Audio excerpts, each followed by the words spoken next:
About a week ago, I made a post on my Facebook page promoting a semi-new release by a Dutch black metal band, Ghehoort. I'm not going to try and pronounce the name of the album, it's really long. Just go follow the link and listen to it, and I'll explain why. But first I want to talk a little bit about promotion and how it relates to this channel. One of the things you'll notice when you start a band or any sort of music-affiliated project is that no matter how little presence you might actually have, people are going to start hunting you down for various reasons, whether it's check out my band, check out my site. I've had some really underground labels ask me straight through my Bandcamp page if they can release my music digitally, which doesn't make any sense to me, but that's really just the nature of how things go. I get why people do it. When you're starting out, it's really the only way to get the word out. I also do a little bit of promotion myself for Apathy, but it's pretty much exclusively on places like Reddit where there are spaces dedicated to doing so. What I don't do is solicit individually because I think it's really annoying. It's just spam.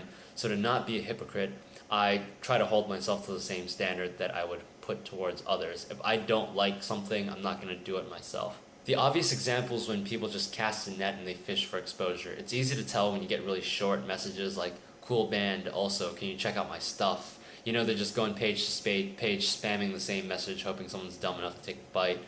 Even worse is, hey, if you like my page, I'll like yours, because it's clearly disingenuous, which is the one thing that I'm most strongly against in music. There's just really no integrity in it.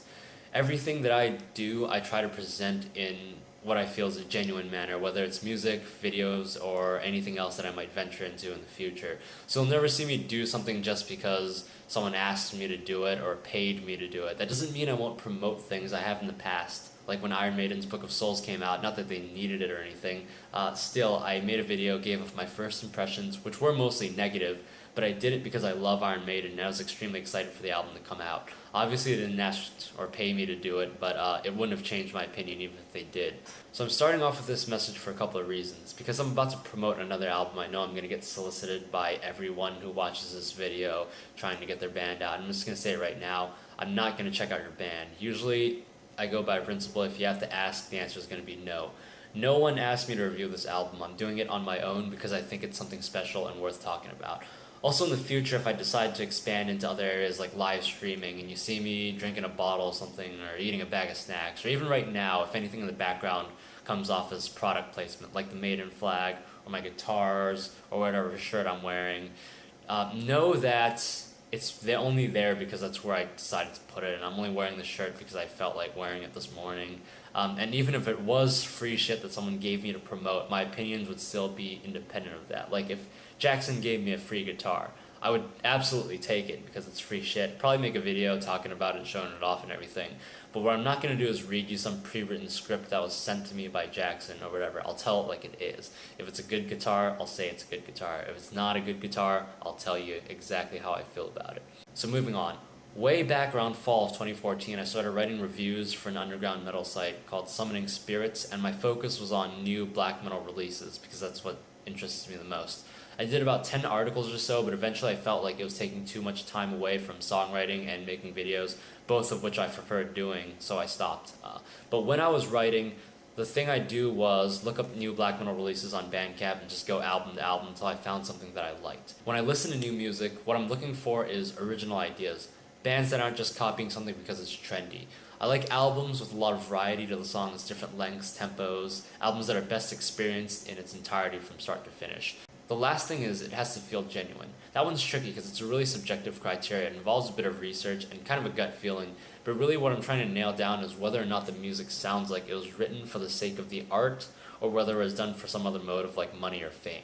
At the end of the day, music is artistic expression. The best exhibit is the one that makes you stop and move in for the closer look. Something that's just captivating, and from the perspective of another musician, makes me wish that I had come up with it first. So to finally get to the music, one day back in 2014, I randomly chose an album by a Dutch band called Ghehoort with a really long title, 18 tracks, all of it in Dutch.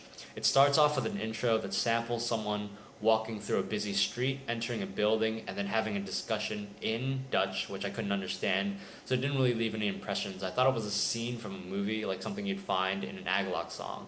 Then the music kicks in, and it's pretty straightforward atmospheric black metal. It's melodic, but with still a little bit of a raw edge.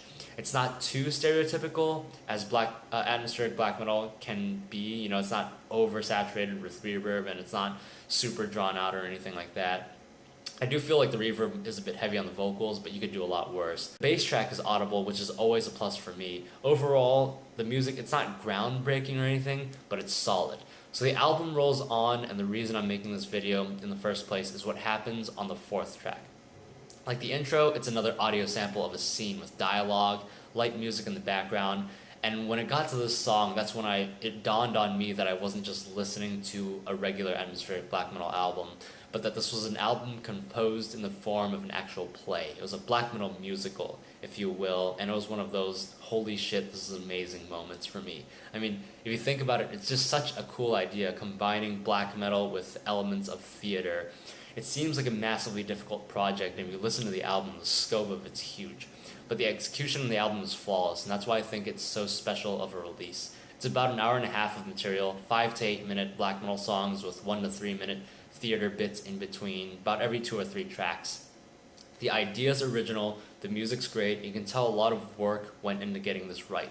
What's even better was, at the time, still in 2014, they had independently released the whole thing for free, despite being completely justified in putting a price on it.